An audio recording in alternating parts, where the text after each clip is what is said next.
নিরামিষ দিনে কিছু স্পেশাল করতে গেলে পনিরটাই কিন্তু বেস্ট হয়।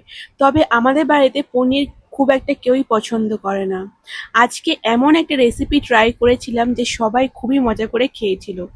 আর এর সাথে আমি দিয়েছিলাম বাসন্তী পোলাও, যেটা আমি আগের ভিডিওতে তোমাদের সাথে শেয়ার করেছি। যারা যারা দেখোনি অবশ্যই একটু দেখে নাও। চলো কিভাবে এই স্পেশাল পনির রেসিপিটা করেছিলাম সেটাই তোমাদের সাথে শেয়ার করব। একদম নিরামিষ কিন্তু খেতে অসাধারণ। তার জন্য এখানে আমি ত্রিকোণা শেপের এই পনিরটা কেটে নিয়েছি। তোমরা যেভাবে কাটিংটা করার ইচ্ছা হয় করতে পারো। আমি একটু পাতলা পাতলা করে ত্রিকোণা শেপের করেছিলাম। এর মধ্যে সামান্য লবণ মাখিয়ে তেলের মধ্যে কিন্তু হালকা ভেজে নিয়েছি। যে কোনো তেলই তোমরা ব্যবহার করতে পারো। আমি এখানে সাদা তেল ব্যবহার করেছি, তোমরা এখানে সর্ষের তেলও ব্যবহার করতে পারো। পনিরগুলো কিন্তু হালকা করে ভেজে নিয়েছি, খুব বেশি কড়া করে ভাজবে না। তো এখানে আমি প্রথমেই ফোড়নে শুকনো লঙ্কা দিয়ে এরপর এখানে দিয়েছি। এরপর যে মশলাটা ব্যবহার করেছি সেটা হচ্ছে এই 1 চামচ মতো পোস্ত, কয়েকটা কাঁচা লঙ্কা আর 4-5টা কাজু বাদাম, সেটাকে বেটে নিয়ে দিয়ে দিয়েছি। ঝালের জন্য অ্যাড করেছি লঙ্কা গুঁড়ো, আর সাথে এখানে যে মশলাটা আবারও অ্যাড করলাম সেটা হচ্ছে জিরে আর একটু আদা বেটে নিয়েছিলাম সেটা। জিরে ওই 1 চামচ মতো আর আদা সামান্য 1/2 ইঞ্চি মতো দিয়ে সেটা বেটে নিয়েছিলাম।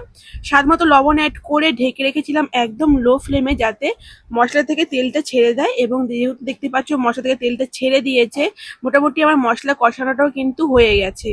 আর তেলটা একদম উপরে উঠে এসেছে, তার মানে হচ্ছে মশলা আমার পুরোপুরি ভালো করে কষানো হয়ে গেছে এবং মশলার যে কাঁচা গন্ধটা সেটাও চলে গিয়েছে।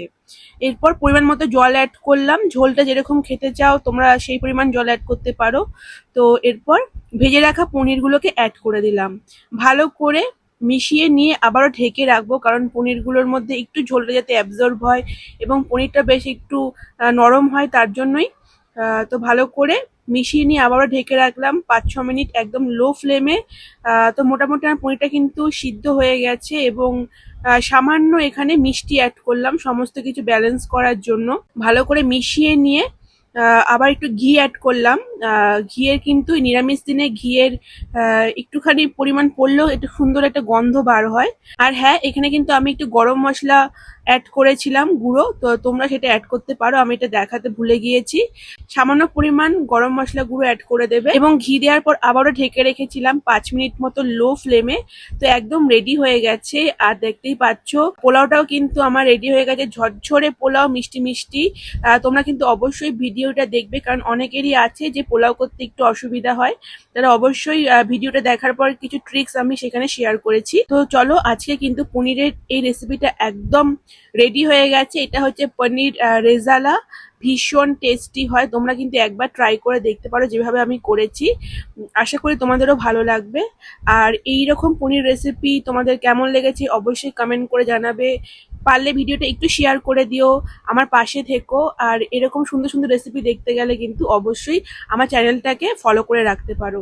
চলো আজকের মতো এখানে এন্ড করছি, দেখা হবে আবার নেক্সট ভিডিওতে আরো সুন্দর রান্নার সাথে। আজকের মতো টাটা।